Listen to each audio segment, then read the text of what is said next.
ಇನ್ನು ಡಿ.ಕೆ. ಶಿವಕುಮಾರ್ ಅವರ ಈ ಸಿಬಿಐ ಪ್ರಕರಣವನ್ನ ಅಥವಾ ಕೊಟ್ಟಿದ್ದಂತ ಅನುಮತಿಯನ್ನ ವಾಪಸ್ ಪಡೆದುಕೊಂಡಂತ ವಿಚಾರ ಇತ್ತಲ್ಲ, ಅದಕ್ಕೆ ಸಂಬಂಧಪಟ್ಟಾಗೆ ಯತ್ನಾಳ್ ಅವರು ಕೂಡ ಇವತ್ತು ಹಾಕಿದಂತ ಅರ್ಜಿ ವಿಚಾರಣೆಗೆ ಬಂದಿತ್ತು.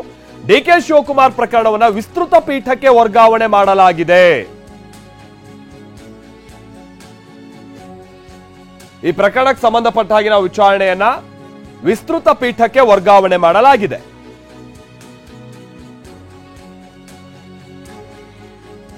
ಬಹುಶಃ ಇಲ್ಲಿ ಸರ್ಕಾರ ತೆಗೆದುಕೊಂಡಿರುವಂತಹ ನಿರ್ಧಾರ, ಒಂದ್ ಸರ್ಕಾರ ಕೊಟ್ಟಿರುವಂತಹ ಅನುಮತಿಯನ್ನ ಮತ್ತೊಂದು ಸರ್ಕಾರ ವಾಪಸ್ ತೆಗೆದುಕೊಳ್ಳೋಕೆ ಅವಕಾಶ ಇದೆಯಾ, ಇದೆಲ್ಲ ಬಹಳ ವಿಸ್ತೃತವಾಗಿ ಇದ್ರ ಬಗ್ಗೆ ವಾದ ಪ್ರತಿವಾದ ಆಗ್ಬೇಕಾಗಿದೆ. ಸಮಗ್ರವಾಗಿ ಇದಕ್ಕೆ ಸಂಬಂಧಪಟ್ಟ ಹಾಗಿನ ಕೋರ್ಟ್ನಲ್ಲೂ ಕೂಡ ಬಹಳ ವಿವರಣಾತ್ಮಕವಾಗಿ ಇದಕ್ಕೆ ಸಂಬಂಧಪಟ್ಟ ಹಾಗಿನ ವಿಚಾರಣೆ ನಡಿಬೇಕಾಗಿದೆ. ಹೀಗಾಗಿನೇ ವಿಸ್ತೃತ ಪೀಠಕ್ಕೆ ಇದನ್ನ ವರ್ಗಾವಣೆ ಮಾಡಿ ಆದೇಶವನ್ನ ಹೊರಡಿಸಲಾಗಿದೆ.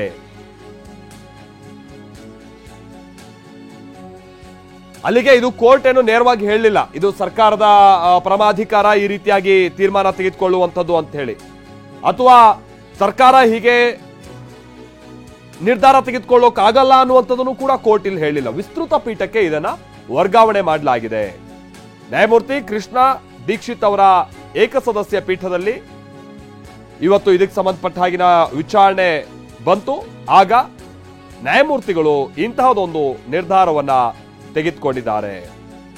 ಇಲ್ಲಿ ವಿಚಾರ ಅಂತ ಅಂದ್ರೆ ಒಂದ್ ಕಡೆ ರಿಟ್ ಅರ್ಜಿಯನ್ನ ಸಲ್ಲಿಸಿದ್ರು ಯಾರು, ಬಸನಗೌಡ ಪಾಟೀಲ್ ಯತ್ನಾಳ್. ಸಿಬಿಐ ಅರ್ಜಿ ಸಂಬಂಧ ಡಿ.ಕೆ. ಶಿವಕುಮಾರ್ಗೆ ನೋಟಿಸ್ ಅನ್ನ ಕೂಡ ನೀಡುವಂತ ನಿಟ್ಟಿನಲ್ಲಿ, ಸರ್ಕಾರಕ್ಕೂ ಕೂಡ ನೋಟಿಸ್ ಅನ್ನ ನೀಡುವಂತ ನಿಟ್ಟಿನಲ್ಲಿ ಹೈಕೋರ್ಟ್ ಇವತ್ತು ನಿರ್ಧಾರಕ್ಕೆ ಬಂದಿದೆ. ಸಿಬಿಐ ಅರ್ಜಿ ಸಂಬಂಧ ಡಿ.ಕೆ. ಶಿವಕುಮಾರ್ಗೆ ಹಾಗೆ ಸರ್ಕಾರಕ್ಕೆ ನೋಟಿಸ್ ಕೊಟ್ಟು ಇದಕ್ಕೆ ಸಂಬಂಧಪಟ್ಟ ಹಾಗೆ ಹೇಳಿಕೆಗಳನ್ನ ಪಡಿಬಹುದಂತ ಚಾನ್ಸಸ್ ಇದೆ, ಕೊಟ್ಟಿದೆ ನೋಟಿಸ್. ಇನ್ಫ್ಯಾಕ್ಟ್ ನಾವು ಪ್ರತಿನಿಧಿ ರಮೇಶ್ ಇದಕ್ಕೆ ಸಂಬಂಧಪಟ್ಟ ಮತ್ತಷ್ಟು ಡೀಟೇಲ್ಸ್ ಅನ್ನ ಕೊಡ್ತಾರೆ. ರಮೇಶ್, ಈಗ ಮುಂದೇನು ಅಂತ ಹೇಳಿ, ಇವತ್ತು ಏನೇನು ವಿಚಾರ ಚರ್ಚೆಗೆ ಬಂತು, ಮುಂದೆ ಇದೆ ಹೇಗೆ ವಿಸ್ತೃತ ಪೀಠಕ್ಕೆ ವರ್ಗಾವಣೆ ಆಗಿರುವಂತಹ ಕಾರಣಕ್ಕೆ ಬಹಳಷ್ಟು ವಿವರಣಾತ್ಮಕವಂತ ವಿಚಾರಣೆ ಇದಕ್ಕೆ ಸಂಬಂಧಪಟ್ಟಾಗೆ ನಡೆಯುತ್ತೆ ಅಂತ ಕಾಣಿಸುತ್ತಲ್ವಾ ರಮೇಶ್? ಹೌದು ಮಲ್ತೇಶ್, ಈಗ ಹೈಕೋರ್ಟ್ ಇವತ್ತು ವಿಚಾರಣೆ ನಡೆಸಿ ಎರಡು ಕಡೆ ವಾದ ಮಂಡನೆ ಕೇಳಿ ಈಗ ಸಿಬಿಐ ಕೂಡ ಅರ್ಜಿ ಸಲ್ಲಿಸಿದೆ. ಲೋಕಾಯುಕ್ತ ಇನ್ವೆಸ್ಟಿಗೇಷನ್ಗೆ ಸ್ಟೇ ಕೊಡಬೇಕು, ಯಾಕಂದ್ರೆ ಸಿಬಿಐ ತನಿಖೆ ನಡೆಸ್ತಾ ಇದೆ. ಈ ಹಂತದಲ್ಲಿ ಲೋಕಾಯುಕ್ತ ಪೊಲೀಸ್ ಇನ್ವೆಸ್ಟಿಗೇಷನ್ ಮಾಡಬಾರ್ದು ಅಂತೇಳಿ ಅವರು ಒಂದು ಅರ್ಜಿ ಸಲ್ಲಿಸಿದ್ದಾರೆ. ಜೊತೆಗೆ ಯತ್ನಾಳ್ ಕೂಡ ಅರ್ಜಿ ಸಲ್ಲಿಸಿದ್ದಾರೆ. ಅವರು ಯತ್ನಾಳ್ ಸಲ್ಲಿಸಿರೋ ಅರ್ಜಿ ವಿಚಾರಣೆಗೆ ಯೋಗ್ಯವೇ ಅಲ್ವೇ ಅನ್ನೋದ್ರ ಬಗ್ಗೆ ಕೂಡ ಕೋರ್ಟ್ ಒಂದು ತೀರ್ಮಾನಕ್ಕೆ ಬರಬೇಕಾಗಿದೆ.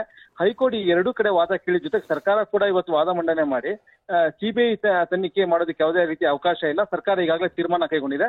ಹೀಗಾಗಿ ಸಿಬಿಐ ಇದನ್ನ ಪ್ರಶ್ನೆ ಮಾಡಿ ಹೈಕೋರ್ಟ್ ಅರ್ಜಿ ಸಲ್ಲಿಸೋ ಹಾಗಿಲ್ಲ ಅಂತೇಳಿ ಅವರು ಕೂಡ ವಾದ ಮಂಡನೆ ಮಾಡಿದ್ದಾರೆ. ಆದ್ರೆ ಹೈಕೋರ್ಟ್ ಏಕಸದಸ್ಯ ಪೀಠ ಇದನ್ನ ಅಂದ್ರೆ ಇದನ್ನ ನಾವೇ ತೀರ್ಮಾನ ಮಾಡೋದು ಸರಿಯಲ್ಲ, ಯಾಕಂದ್ರೆ ಇಲ್ಲಿ ಬಹಳ ಪ್ರಮುಖವಾದಂತಹ ಅಂಶಗಳಿದೆ, ಕಾನೂನಿನ ಅಂಶಗಳಿದೆ. ಹೀಗಾಗಿ ಇದನ್ನ ವಿಸ್ತೃತ ಪೀಠನೇ ತೀರ್ಮಾನ ಮಾಡೋದು ಉತ್ತಮ.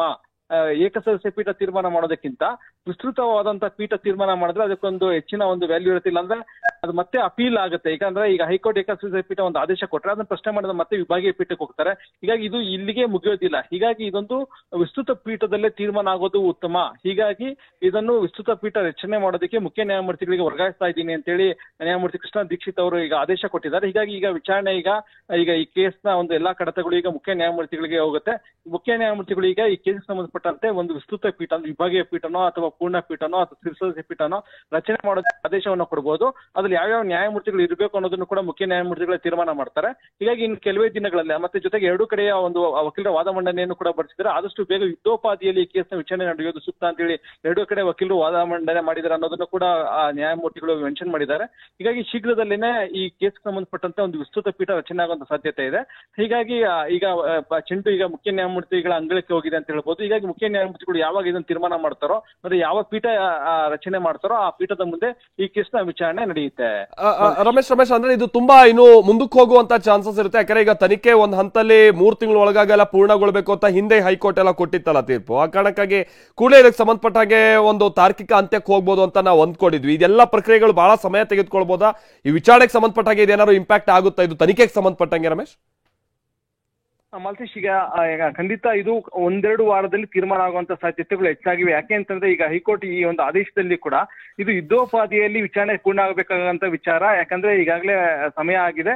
ಜೊತೆಗೆ ಈಗ ಎರಡು ಕಡೆ ಅಂದ್ರೆ ಒಂದು ವಾದ ಮಂಡನೆ ಆಗಿರೋದ್ರಿಂದ ಈಗ ವಿಸ್ತೃತ ಪೀಠದಲ್ಲಿ ಈ ಬಗ್ಗೆ ಸೂಕ್ತ ತೀರ್ಮಾನ ಆಗಬೇಕಾಗಿದೆ ಅಂತ ಹೇಳಿದೆ. ಹೀಗಾಗಿ ಇದೆಲ್ಲ ಒಂದು 2-3 ವಾರ ಅಥವಾ ಕನಿಷ್ಠ ಅಥವಾ ಗರಿಷ್ಠ ಪಕ್ಷ ಒಂದು ತಿಂಗಳಾದ್ರೂ ಸಮಯ ತಗೊಳ್ಬಹುದು. ಹೀಗಾಗಿ ಒಂದು ತಿಂಗಳಲ್ಲಿ ಕೋರ್ಟ್ ಏನಾದ್ರು ಮಧ್ಯಂತರ ಆದೇಶ ಮಾಡಿದ್ರೆ ಏನಂದ್ರೆ ಈಗ ಈ ಮಧ್ಯಂತರ ಅರ್ಜಿಗಳು ಕೂಡ ಈಗ ಪೆಂಡಿಂಗ್ ಇದೆ. ಈಗ ಸಿಬಿಐ ಕೇಳ್ತಾ ಇದೆ ಲೋಕಾಯುಕ್ತ ತನಿಖೆಗೆ ತಡೆಯಾಜ್ಞೆ ನೀಡಬೇಕು ಮತ್ತೆ ಸಿಬಿಐ ತನಿಖೆ ಮುಂದುವರಿಸೋದಕ್ಕೆ ಅವಕಾಶ ಕೊಡಬೇಕು ಅಂತ ಹೇಳಿ ಈಗ ಸಿಬಿಐ ಕೂಡ ಮನವಿ ಮಾಡ್ತಾ ಇದೆ.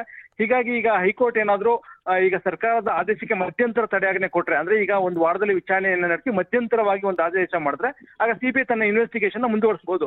ಒಂದ್ ವೇಳೆ ಮಧ್ಯಂತರ ಆದೇಶ ಮಾಡೋದಕ್ಕೆ ನಿರಾಕರಿಸಿದ್ರೆ ಆಗ ಅಲ್ಲಿವರೆಗೂ ಡಿ ಕೆ ಶಿವಕುಮಾರ್ ಅವರಿಗೆ ರಿಲೀಫ್ ಅಂತ ಹೇಳ್ಬೋದು, ಯಾವುದೇ ರೀತಿ ತನಿಖೆ ನಡೆಯೋದಿಲ್ಲ. ಹೀಗಾಗಿ ಈಗ ವಿಸ್ತೃತ ಪೀಠ ಏನ್ ತೀರ್ಮಾನ ಕೊಡುತ್ತೆ ಅದರ ಆಧಾರದ ಮೇಲೆ ಈ ಡಿ ಕೆ ಶಿವಕುಮಾರ್ ಅವರ ಮುಂದಿನ ಭವಿಷ್ಯ ಜೊತೆಗೆ ಸಿಬಿಐ ತನಿಖೆಯ ಮುಂದಿನ ಭವಿಷ್ಯ ಕೂಡ ನಿರ್ಧಾರ ಆಗುತ್ತೆ. ಹೀಗಾಗಿ ಈಗ ವಿಸ್ತೃತ ಪೀಠ ರಚನೆ ಆಗಬೇಕು, ಅಲ್ಲಿ ಕೋರ್ಟ್ ಏನ್ ಮಧ್ಯಂತರ ಆದೇಶ ನೀಡುತ್ತೆ ಅಲ್ಲಿವರೆಗೂ ಕಾಯ್ಬೇಕಾಗತ್ತೆ. Maltesh, thank you Ramesh.